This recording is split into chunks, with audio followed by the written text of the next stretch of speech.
आणि संपूर्ण मथुरेतल्या अशा गोष्टी परिपूर्ण पार पाडल्या.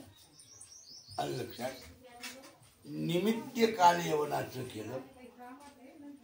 आणि लक्षात आणि निमित्त काल यवनाचं करून त्याला मुक्ती देऊन भगवान द्वारकेत आले. ग्रस्ताश्रम धर्म द्वारकेत झाला. ग्रस्ताश्रम धर्म कुठं झालाय? द्वारकेत झालाय. नित्य झालाय, विधीने केलाय. माणसाला किती बायका करू द्या पण लग्नाच्या करा विधी. नुसतं नाही तर भगवंतानं वागावं कसं. दशमस्कंदातला 17वा अध्याय वाचा तुम्ही. कुकुटान पूजते लोक. कोंबड्यानं बाग दिल्याबरोबर भगवान झोपेतून उठत होते. बायका बोट मोडीत होत्या. कोंबड कसं बोंबडायला इतक्या लवकर गळ्याला उठायचं होतं, दळत होतो आम्हीच, दळत होतो कुकुटान. त्या टाइमला भगवंतानं उठायचं. शौच, मुखमार्जन, स्नान, प्रातस्मरण हे सगळं पद्धतशीर कर्म नाही. एक एक विधान अशा प्रकारचं व्यवस्थित पार पाडायचं. स्नान झालं की देवपूजा करायची. देवपूजा झाली की बद्वम बद्व दिने दिने रोज दान देत होते. एक बद्व गाई महाराज. 10,000 म्हणजे एक आई, 10 युत म्हणजे एक बद्व. असं बद्व बद्व गोप्रदान द्यायचे व्यवस्थित. आणि ते सवत्स द्यायचे. ब्राह्मण नूतन बोलवायचे. इतका दान धर्म रोजचा करायचा. ग्रस्ताश्रम धर्मामध्ये जितका दान धर्म मोठा असेल तितका ग्रस्ताश्रम धर्म चांगला. ज्या दिवशी धर्म नाही, पुण्य नाही, तो दीन यमा करुणा नाही. गुरुचरित्रामध्ये 11व्या अध्यायामध्ये भगवान नरसिंह सरस्वती स्वामी महाराज आपल्या आईला उपदेश करू लागली. आई म्हणली, बाळ एवढ्या वयामध्ये कुठं संन्यास घेतेत काय? कुठं काही होतं जमते काही? नाही आई, सांगितलं माझ्या अगदी प्रारब्धच कसं आहे, मला घ्यावंच लागणार आहे. आणि धर्माचं कार्य आहे. ज्या दिवशी माणसाकडून धर्म घडला नाही, पुण्य घडलं नाही, तो धर्मराजा डायरीमध्ये काळा दिवस म्हणून लिहितो महाराज. लक्षात. नित्य दानावीन अन्न खाय तो. नित्य दानापासून अन्न खाता येत नाही महाराज. काही का होईना दान घडावं लागतं. एक नियम आहे. पहिल्या काळामध्ये ते गोसाई येत होते सकाळी पीठ मागायला. आता बंद झाले. कोई 12-1 वाजता भिकारी याचा भाकर दे माय, पाणी दे माय. आता तसं बंद झालं. काही दान घडलं आता. दान घडायला पाहिजे. उत्तम घडायला पाहिजे की ज्या दानानं 5 गोष्टी महत्वाच्या आहेत. आदृष्टातला दोष टळतो अपमृत्यूचा. बुद्धी चांगली राहते. पहिला दोष. दुसरी गोष्ट, अगदी घरातली जी कुलदेवता आहे तुमची ती प्रसन्न राहते दानानं. तिसरी गोष्ट, आपल्याला जे उत्पन्न आहे त्याच्यामध्ये समाधान राहतं, ते उत्पन्न वाढतं. समाधाने राहतं आणि उत्तम वाढतं. चौथी जी गोष्ट अशा प्रकारची आहे, पितराची कृपा होते. धन्य सुपुत्र जन्माला असे पोटी, नित्य नवे गोटी साधित असे. नाथ महाराज सांगतात, उत्तम पुत्र जन्माला येतात. पितराचा तिथं आशीर्वाद मिळतो. लक्षात. आणि शरीर निरोगी राहतं महाराज. पाचवी गोष्ट शरीर काय राहतं? निरोगी राहतं. हे अत्यंत महत्व. म्हणून दान पाहिजे. ग्रस्ताश्रम धर्मात म्हणून भगवान रोज बद्व गोप्रदान देत होते. अन्नदान, भूमिदान, गोप्रदान, सुवर्णदान, जे काही दान आहेत. निदान तशा प्रकारचे जरी दान आपलं होतं आपल्या परिस्थितीने आपल्याला जे जमल ते 10-5 रुपये आपण काहीतरी करावं लागतं. पण ज्या दिवशी पुण्य नाही तो दिवस गेला म्हणायचं म्हणून दान महत्वाचं, उपासना महत्वाची. रोजचं देवाचं तीर्थ मिळावं माणसाला. नुसतं तीर्थ जरी तुम्ही रोज देवाचं घेऊन अन्न खाल्लं तर तुमच्या अंतःकरणामध्ये दुर्बुद्धी निर्माण होत नाही. पूजा जर महिन्यातून एकदा करायची म्हणजे कसा मेळ लागला. एका घरी गेलो ब्राह्मणाच्या, देव म्हणे ही दिसते मला.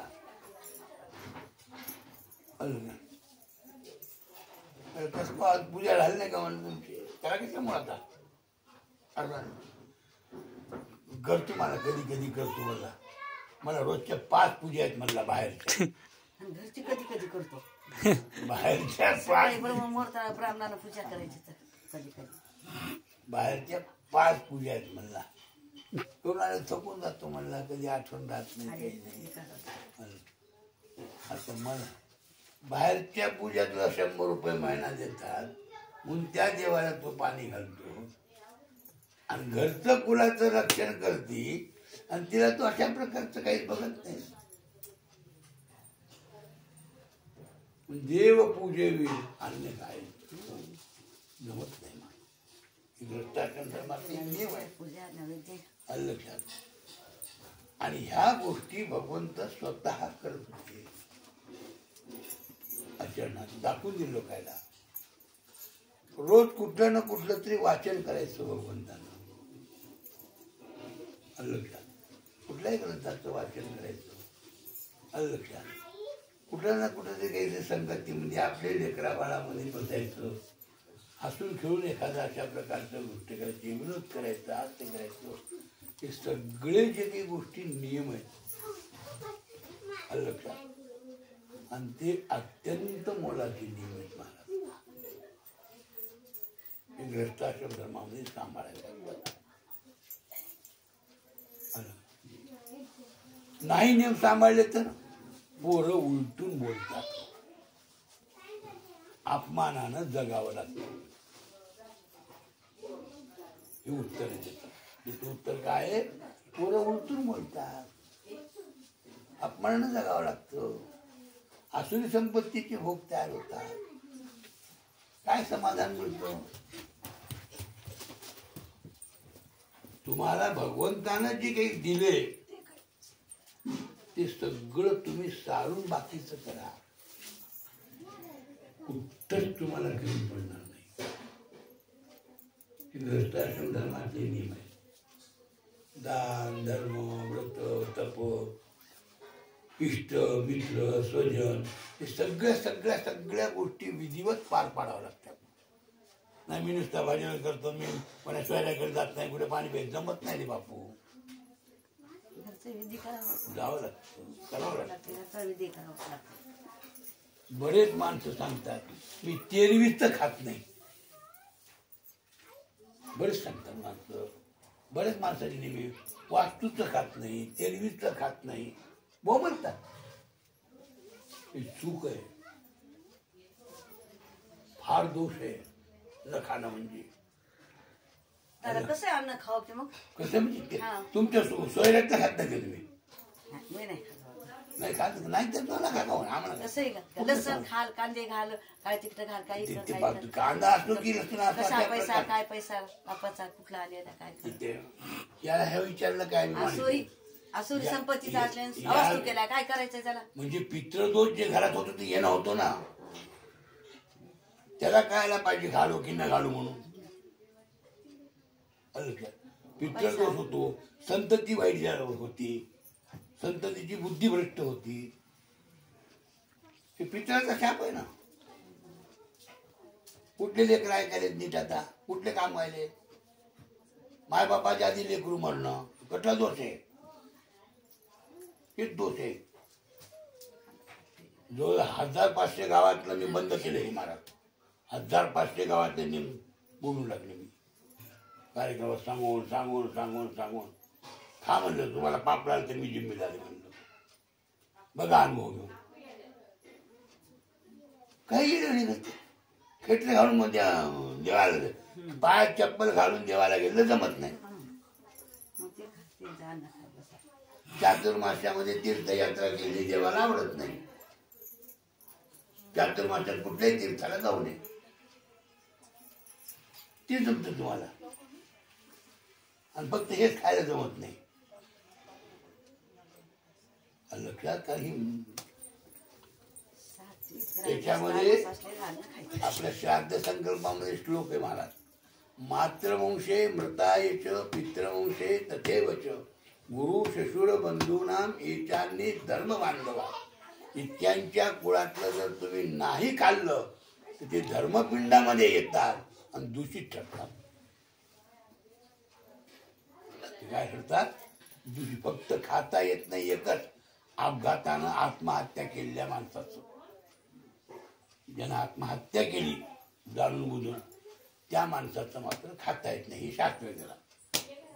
पण बाकीचे सुद्धा आता एखादा म्हातारा माणूस गेलं, एखादा शास्त्राला गेला, एखादा अचानक बिमारीनं गेला, आयुष्य संपून गेला, रोगाने गेला, असे जे काही सैल आहेत त्याच्यातलं काही नाही. फक्त आत्महत्या केलेला जो कोणी माणूस असत, फाशी घेऊन मेलला, टाकीला कोण उडला, जीव दिला, असे जे आत्महत्या करणारे त्याचं मात्र खाता येत नाही. खाऊही नाही, किती जवळचा असला तरी मग खाऊ नये त्याचं, कारण त्याला गतीच नाही. त्या माणसाला काय नाही, गतीच नाही. म्हणून विधान येते. ग्रस्ताश्रम धर्म म्हणजे काय? माणसाचं जे आयुष्य जातं ते 5 टप्प्यातून जातं महाराज. माणसाचं जे आयुष्य जातं ना